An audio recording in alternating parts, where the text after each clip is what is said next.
আমরা বরাবরই একটা কথা বলছি, খুনি হাসিনা বাংলাদেশের সাংবিধানিক এবং রাষ্ট্রীয় যত প্রতিষ্ঠান রয়েছে সকল প্রতিষ্ঠানকে গত 15-16 বছরে দলীয় প্রতিষ্ঠানে পরিণত করেছে। পুলিশের কথা যদি বলি, পুলিশের এসআই, কনস্টেবল, এসপি এগুলো নিয়োগ হয়েছে কে লীগের কত বড় ক্যাডার ছিল সেটার উপর ভিত্তি করে।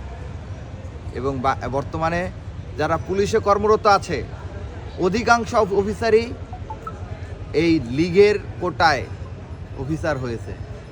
তাদের গায়ে যদি আপনারা নীল কালারের পুলিশের পোশাক দেখতে পেলেও তার ভিতরে মূলত মুজিব কোটি পরিহিত থাকেন তারা, এবং তাদের হৃদয়ে তারা আদতে সাইন করে বাংলাদেশ গভর্নমেন্টের কাছ থেকে বেতন নিলেও তারা মূলত দিল্লি ক্যান্টনমেন্টের এজেন্ডাই বাস্তবায়ন করেন।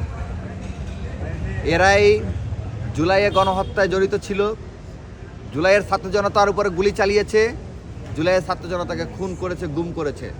গত 15-16 বছর যত গুম খুনের ঘটনা ঘটেছে, যত হত্যাকাণ্ডের ঘটনা ঘটেছে, প্রত্যেকটা হত্যাকাণ্ডে এই পুলিশ অফিসাররা ইনভলভ ছিল। গতকাল আপনারা দেখেন, আমরা বিস্ময়ের সাথে লক্ষ্য করি, যখন এই খুনি হাসিনার দোসরেরা, আওয়ামী লীগ কোনো রাজনৈতিক সংগঠন নয়, এটি দক্ষিণ পূর্ব এশিয়াতে বটেই বহির্বিশ্বের সর্ববৃহৎ সশস্ত্র জঙ্গি সংগঠন। এটি শুধুমাত্র আমার বক্তব্য নয়, এটি এখন আদালত দ্বারা প্রমাণিত এবং আন্তর্জাতিক মানবাধিকার সংগঠনগুলো দ্বারা প্রমাণিত, এমনকি জাতিসংঘের মানবাধিকার কমিশনের রিপোর্টে আপনারা দেখেছেন। সুতরাং আওয়ামী লীগ কোনো রাজনৈতিক দল নয়, এটি বহির্বিশ্বের সর্ববৃহৎ সশস্ত্র জঙ্গি সংগঠন। এই জঙ্গি সংগঠনের জঙ্গিরা যখন অগ্নিসন্ত্রাস চালানোর জন্য ঝটিকা মিছিল বের করে, আমরা এমনও দেখেছি পুলিশের সামনে তারা মিছিল করেছে, কিন্তু পুলিশ তাদেরকে প্রতিহত করে নাই, পুলিশ নির্বিকার হয়ে দাঁড়িয়েছিল।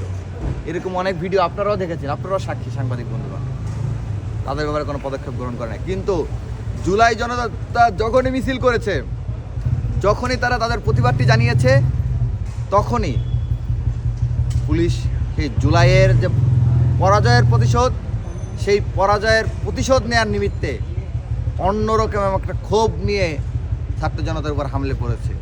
গতকাল ধানমন্ডি 32-এ আমরা তারই প্রতিফলন দেখতে পেয়েছি। আমরা রাষ্ট্রকে হুঁশিয়ারি করে বলে দিতে চাই, যে সকল পুলিশ লীগ এই হামলার সাথে জড়িত ছিল, নিজেদের ক্ষোভ জ্বালা মেটানোর জন্য হামলা চালিয়েছে, তাদের প্রত্যেককে চিহ্নিত করে চাকরিচ্যুত করলে শুধু হবে না, তাদেরকে বিচারের মুখোমুখি করতে হবে। এবং গতকাল যে পুলিশে হামলা হয়েছে শিক্ষার্থীদের উপরে, আমার ঢাকা বিশ্ববিদ্যালয়ের অনেক শিক্ষার্থী আহত হয়েছে, বিভিন্ন বিশ্ববিদ্যালয়ের শিক্ষার্থীরা, ছাত্ররা আহত হয়েছে। আমরা তীব্র নিন্দা জানাচ্ছি এবং রাষ্ট্রকে কাল বিলম্ব না করে, আমরা একের পর এক ঘটনা দেখতে পাচ্ছি।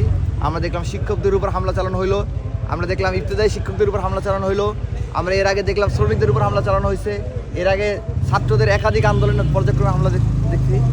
আমরা আর কোনো এই ধরনের নৃশংস পুলিশ লিগি কায়দায় বর্বরোচিত আমরা আক্রমণ আর দেখতে চাই না। যদি এই ধরনের কোনো হামলার ঘটনা আমরা যদি দেখি, স্বরাষ্ট্র উপদেষ্টা জাহাঙ্গীর সাহেব যদি কোনো ব্যবস্থা গ্রহণ না করেন, তাহলে আমরা আমাদের যে পদক্ষেপ, আমরা প্রয়োজনে তাদের বিরুদ্ধে রাজপথে নেমে আসতে পারবো। ধন্যবাদ।